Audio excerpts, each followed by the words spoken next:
بسم اللہ الرحمن الرحیم۔ آج ہم آپ کو سبز چنوں سے شوگر کا غذائی علاج بتا رہے ہیں۔ یہ میرے بھائی سبز چنے ہیں، یہ ان کے دانے نکلے ہوئے ہیں۔ آپ ان سبز دانوں کو ویسے بھی استعمال کر سکتے ہیں، یہاں سے ہم نے نکالے ہیں۔ ان کو آپ توے کے اوپر بھون کر بھی استعمال کر سکتے ہیں۔ ویسے جہاں ان کے کھیت ہوتے ہیں وہاں لکڑیوں کی آگ جلا کر اس کے اوپر ڈال دیتے ہیں، پھر ان کے دانوں کو یہ بھون جاتے ہیں، چن کر کھایا جاتا ہے۔ سرائکی میں اس کو ڈدھڑی کہتے ہیں۔ یہ تھل کے علاقے اور ڈیرہ غازی خان، راجن پور یا سندھ کے علاقوں میں جہاں یہ چنا پیدا ہوتا ہے، یہ بہترین جو ہے نا، دوست جب اکٹھے ہوتے ہیں پکنک منانے کے لیے تو وہ کہتے ہیں آج ہم نے ڈدھڑی کھانی ہے، تو اس کے لیے وہ اس کے پورے پودے کو، بوٹے کو جو ہے نا آگ جلا کر اس کے اوپر ڈال دیتے ہیں۔ 1-2 منٹ کے اندر آگ بھی ختم ہو جاتی اور یہ دانے پک گئے ہوتے ہیں۔ تو میرے بھائی بھون کر بھی کھا سکتے ہیں، اس کی آپ روٹی بھی بنا سکتے ہیں، سابز چنوں کا آپ پراٹھا بھی بنا سکتے ہیں جس طرح مٹر کا پراٹھا بنتا ہے۔ اس کی آپ جو ہے نا چٹنی بھی بنا سکتے ہیں، جس طرح ٹماٹر، پیاز، سبز مرچ، اس طرح پودینہ، اس کے اندر جو ہے نا آپ یہ سبز چنے ڈال دیں، اس کے جو ہے نا چٹنی بھی لے سکتے ہیں۔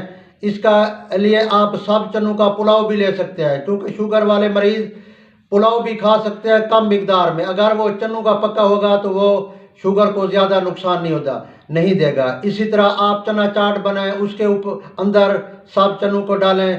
اس کے علاوہ آپ فروٹ چاٹ بنائیں، اس کے اندر بھی آپ سبز چنوں کو ڈالیں لیں۔ تو دن کو اگر آپ کو کھانے کا موڈ نہیں ہے یا ویسے دل نہیں کر رہا روٹی کھانے کا، تو آپ سبز چنوں کے بوٹے لے لیں، اس کو جو ہے نا اسی وقت تازہ نکال کر آپ کھاتے جائیں۔ اس سے جو ہے نا آپ کی شوگر بھی کنٹرول رہے گی، اور یہ انتہائی زود ہضم اور لذیذ ہوتے ہیں، اور معدے کے اوپر بوجھ بھی پیدا نہیں کرے گی۔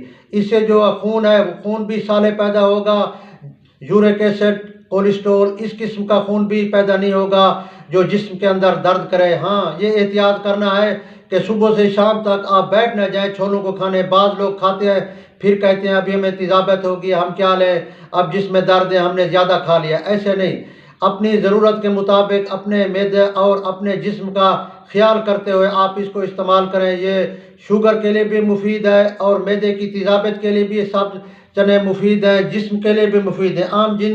عام لوگ جن کو عام جسمانی کمزوری ہوتی ہے ان کے لیے بھی بہترین ہے۔ شوگر کے مریض جن کے پٹھے شوگر کی وجہ سے درد کرتے ہیں، پٹھوں کی کمزوری ہے ان کے لیے بھی یہ سبز چنے جو ہے نا اکثیر ہیں۔ سبز چنے استعمال کریں، انشاءاللہ تعالی آپ دیکھیں گے آپ کی آنکھوں کے اندر ایسے ٹھنڈک محسوس ہوگی۔ یہ زبردست چیز ہے آنکھوں کی ٹھنڈک کے لیے۔ بعض اوقات شوگر کے مریضوں کے ہاتھ اور پاؤں جلتے ہیں، زبردست جلن ہوتی ہے، گرمیوں میں تو خاص کر، لیکن سردیوں میں بھی بعض اوقات ہو جاتی ہے۔ تو جب وہ یہ چنے کا سالن استعمال کریں گے یا چنوں کی چٹنی یا ویسے چنے استعمال کریں گے تو دیکھیں گے ان کے ہاتھ پاؤں کی جلن بھی ختم ہو جائیں گے، چونکہ یہ تاثیر کے اندر ٹھنڈے ہیں۔ اگر چنوں کی روٹی اور یا چنوں کا آپ پلاؤ بنائیں، اس کے ساتھ چاٹی کی لسی استعمال کریں تو پھر دیکھیں گے کہ بالکل اور ہی طبیعت آپ کی اچھی ہو جائے گی۔ ہاں، بعض مریضوں کو شوگر کے ساتھ ساتھ ہیپاٹائٹس بی، سی اور جرکان ہوتا ہے، ان کے لیے تو یہ تحفہ ہے۔ ویسے بھی ہیپاٹائٹس بی، سی کے مریضوں کو ہم علیحدہ چنوں کا شوربہ چنے استعمال کراتے ہیں۔ جن کو شوگر ہے اور ساتھ جرکان ہے ان کے لیے تو یہ دو چاند فائدے دے گا۔ اس لیے میرے بھائی آج کل سیزن ہے، مہینہ 1.5 مہینہ ہوتے ہیں، یہ سب چھولے آپ اس کو استعمال کریں۔ ہاں، جو بڑے لوگ ہیں، امیر لوگ ہیں، تو ان کو آپ جو ہے نا نکال کر چھوٹے پیکٹوں کے اندر بھر کر فریج کے اندر فریز کر لیں۔ آپ جو ہے نا چھولوں کے دانے نکال کر پھر جس دن ضرورت ہو سالن میں ڈالنے کے لیے یا اس کو استعمال کرنے کی، فریز شدہ آپ چھولے استعمال کر سکتے ہیں۔ یہ سارا سال بھی استعمال ہو سکتے ہیں، بہت بڑی چیز ہے۔ انشاءاللہ آپ اس کو استعمال کریں اور ہمیں دعائیں دیں۔ والسلام۔